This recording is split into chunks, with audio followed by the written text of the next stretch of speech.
स्वामी समर्थ अनंत कोटे ब्रह्मांड नायक राजाधिराज योगीराज परब्रह्म श्री स्वामी समर्थ महाराजांना कोटी कोटी प्रणाम। तसंच माझे ही व्हिडिओ जे सेवेकरी बघतायत त्यांना श्री स्वामी समर्थ। बघा मंडळ, आजच्या व्हिडिओ मध्ये आपण गुरुचरित्र विषयी माहिती आणली। तर आपल्याला सर्वांना माहिती आहे की आता 9 एप्रिल 2026 ह्या दिवसापासून आपलं स्वामी पुण्यतिथीचा सप्ताह सुरू होतोय। आपल्या दिंडोरी प्रणित मार्गात वर्षाचे 2 सप्ताह असतात, म्हणजे वर्षात 2 सप्ताह होतात, एक दत्त जयंतीचा एक स्वामी पुण्यतिथीचा। आणि दत्त जयंतीचा सप्ताह डिसेंबर मध्ये असतो आणि स्वामी पुण्यतिथीचा एप्रिल मध्ये असतो। पण आता आपल्याला सप्त्यामध्ये काय काय सेवा करायची आहे, त्यानंतर गुरुचरित्र पारायण कसं करायचंय, आजच्या व्हिडिओमध्ये मी गुरुचरित्र पारायण विषयी माहिती आणली। तर बघा, आपण सगळेजण सप्ताह म्हटलं की गुरुचरित्र पारायण करण्यासाठी उत्सुक असतो, कारण की आपल्या मनामध्ये गुरुचरित्र पारायणाविषयी एक विशेष म्हणजे आस्था आहे, प्रेम आहे, त्यानंतर श्रद्धा आहे आणि आपण त्याचे खूप अनुभव पण घेतलेले, सगळ्यांनीच अनुभव घेतलेले। गुरुचरित्र म्हणजे हा काय, वेदाचा 5वा वेद म्हणतात।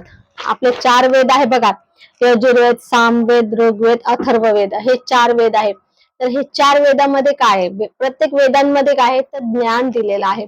आणि वेदांमध्ये मंत्र, त्यानंतर ज्ञान म्हणजे मंत्र आहे, काही मंत्र आहे, सूक्त आहे, त्यानंतर जी काय आहे ती देवांची माहिती दिलेली, ज्ञान दिलेले आहे।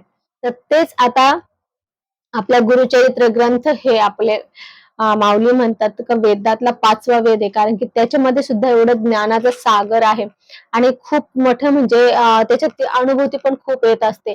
तर प्रत्येक जण बघा, गुरुचरित्र ज्याने ज्याने केलेला असेल त्याला अनुभव आलेलाच असणार आहे, कारण की गुरुचरित्राचा इतका म्हणजे प्रभाव पण तितका आहे।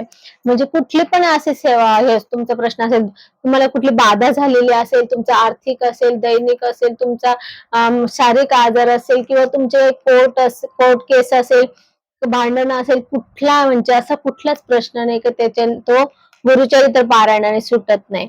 तर म्हणून गुरुचरित्र पारायणाला आपले माऊली महाराज काय म्हणता, वेदातला 5वा वेद आहे, कारण की त्याच्यात तेवढी ऊर्जा आणि तो तेवढं काम करतो। तुम्ही जर श्रद्धा आणि विश्वासाने जर गुरुचरित्र पारायण केलं ना, तर तुमचं 101% काम होत असतं।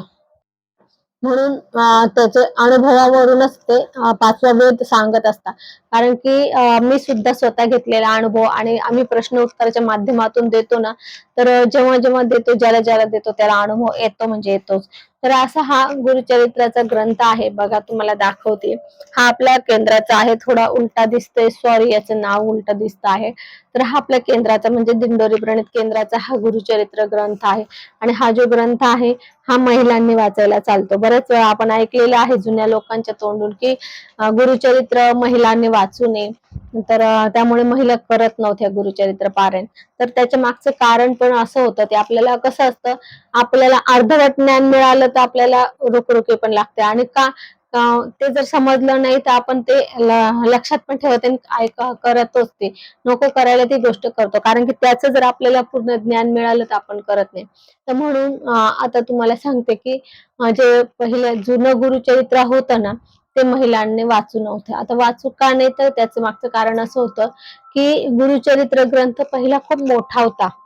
2-3 कारण आहे, मी सगळे कारण सांगते, लक्ष देऊन ऐका। पहिला गुरुचरित्र ग्रंथ खूप मोठा होता आणि त्यामध्ये काय व्हायचं, बैठक जास्त करावी लागायची, आणि जास्त बैठक असल्यामुळे महिलांना तो उष्णतेचा त्रास व्हायचा। आता उष्णतेचा त्रास जास्त बैठक झाली का आपल्याला सगळ्यांनाच होतो, परंतु महिलांची जी पुरुषांपेक्षा शक्ती कमीच असते ना, त्यामुळे महिलांना त्याचा त्रास जास्त व्हायचा। बसण्यामुळे उष्णतेचा त्रास जास्त व्हायचा आणि त्यामुळे मग पिरियड्स वगैरे असं लवकर येऊन जायचे, म्हणजे वेळ नसले तरी येऊन जायचे। म्हणून मग ते सांगत होते की महिलांनी गुरुचरित्र वाचू नये, तर एक होतं। त्यानंतर त्यात अशा काही ओवी होत्या की ज्या ओवींमध्ये ऊर्जा जास्त आहे, असे खूप काही म्हणजे खूप ऊर्जा आहे अशा ओवी पण होत्या, आणि त्या ओवींच्या पठणाने, त्या पठणामुळे जी काही ऊर्जा मिळत होती ती पण महिलांना जास्त हे होत होती। त्याच्यामुळे मग हे उष्णतेचे शारीरिक प्रॉब्लेम होत होते, म्हणजे फक्त उष्णतेचे गर्भाशयाचेच होत होते, कारण की उष्णता महिलांचं तर सगळं जीवन म्हटलं तर गर्भाशयावर आहे। मग तुम्हाला उष्णता झाली का पिरियड्स लवकर येऊन जाता, म्हणजे असं होऊन जातं। तर ते प्रॉब्लेम होता, म्हणून पूर्वीचे लोक महिलांना सांगत होते वाचू नका, महिलांनी गुरुचरित्र वाचू नये. आता हे झालं जुन्या ग्रंथाचं झालं. आता जे नवीन ग्रंथ दुसरे बाहेरचे आलेले ते आपण वाचलेले नाहीये, त्यामुळे आपण त्याची काही माहिती नाही देऊ शकत. नाही तर कसं होतं की ताई तुम्ही ना दिंडोरी प्रणीत तुम्ही त्या दिंडोरी प्रणीत सेवेकरी आहे म्हणून तुम्ही दिंडोरी प्रणीतच ग्रंथ वाचायला सांगता, बाहेरचे वाचायला सांगत नाही. मला एक मागे फोन आलेला, झाले असेल त्याला एक वर्ष झाला असेल बहुतेक. एक मागे फोन आलेला, तर त्यांच्याकडे विकायला असेल ते ग्रंथ, त्यांचा बुक स्टॉल होता, विकायला असेल ग्रंथ. त्यांनी आता माझ्या व्हिडिओत बघितला असेल किंवा मला आठवत नाही त्यांनी कुठं बघितलं, परंतु त्यांनी मला फोन केला, म्हणे ताई असं कसं सांगता म्हणे तुम्ही, फक्त तो दिंडोरी प्रणीतच ग्रंथ वाचा महिलांनी असं तसं, बाकीचे नाही वाचायचं असं. तर म्हटलं आम्ही असं कधीच सांगत नाही की तुम्ही बाकीचे वाचू नका. आम्ही काय सांगतो की जुना ग्रंथ आहे त्याची माहिती देतो आणि नवीन ग्रंथ हा केंद्राने जो आहे हा महिलांना वाचू शकता, महिला अशी बिनधास्त वाचू शकता, त्याच्यासाठी जे काही तयार केलेलं आहे त्याची माहिती देतो. बाहेरच्या कुठल्याही ग्रंथाची आम्ही माहिती देत नाही, कारण की मी तो कुठलाही ग्रंथ वाचलेला नाहीये बाहेरचा. मी जशी पण गुरुचरित्र वाचायला लागली तर फक्त आणि फक्त केंद्राचाच वाचला, मी इतर कुठलाही वाचला नाही. आमच्या घरी म्हणजे माझे वडील वाचायचे, माझ्या वडिलांकडे होता तो मोठा ग्रंथ होता, असं इतका मोठा होता आणि एवढा जाड होता गुरुचरित्र ग्रंथ. तो आमच्याकडे जुना ग्रंथ होता, पण तो माझे वडीलच वाचायचे ते, आणि मग आम्ही कधी वाचलेला नाही तो. त्यामुळे म्हणजे आम्हाला त्याचं काही माहित नव्हतं. तर म्हणजे त्याचं काही एवढं हे नव्हतं बुवा, आम्ही वाचलेला नव्हता, त्याच्यामुळे माझे वडील वाचायचे, आम्ही कधी-कधी ऐकायचो. आमच्याकडे नवनाथ पण होता. माझे वडीलच नवनाथ गुरुचरित्र वाचायचे. तर नवनाथ पण आमच्याकडे इतकं असं इतके हे आहे, इतका जवळ-जवळ मोठा जाड असं नवनाथ ग्रंथ आहे. तर तो माझे वडील दर श्रावणात करायचे. मग हे काही आपण लग्नाआधी इतके काही करत नव्हतोच. तर त्यामुळे ह्या ग्रंथाचे आपण ऐकण्यात आणि वाचण्यात खूप फरक आहे. जेव्हा स्वतः आपण वाचतो ना कुठला पण ग्रंथ, तर त्याच्यात आपल्याला ऐकण्यापेक्षा 50% जास्त ज्ञान मिळतं. ऐकलेलं काय होतं, आता ऐकतो पुढे गेलं तर विसरून जातो. तसंच जो आपण ग्रंथ वाचतो ना, तो आपल्या लक्षात राहतो, कारण की आपण स्वतः त्याला लक्ष देऊन वाचलेलं असतं, तर ते प्रत्येक ओळी न ओळी लक्षात राहते. तर म्हणून बाहेरच्या ग्रंथाची मी काही माहिती देत नाही. तर जे वाचलेलं असेल त्यांना माहिती, ते मी वाचलेला नाही. असो, ते आता ह्या सांगते की हा दिंडोरी प्रणीत ग्रंथ जो आहे हा महिलांनी वाचायला चालतो, कारण की त्यातल्या ज्या ओवी आहे, ज्या महिलांच्या कानावर पडू नये, ज्याच्यामुळे महिलांना गर्भाशयाचे त्रास होत होता, म्हणजे हे होत होतं, गर्भाशयावर परिणाम होत होता, त्या ओवी केंद्राने कट केलेला आहे. आणि दुसरी गोष्ट आणखी छोटा बनवलेला आहे. छोटा बनवल्यामुळे वेळ कमी लागतो. अगदी म्हणजे 1 ते 1.5 तासात वाचन होतं रोजचं. म्हणून मग 1-1.5 तासाचं काही विशेष नाही. पण तू जर 3-3 तास बसायची वेळ आली ना, तर मग महिलांना तो त्रास होतो.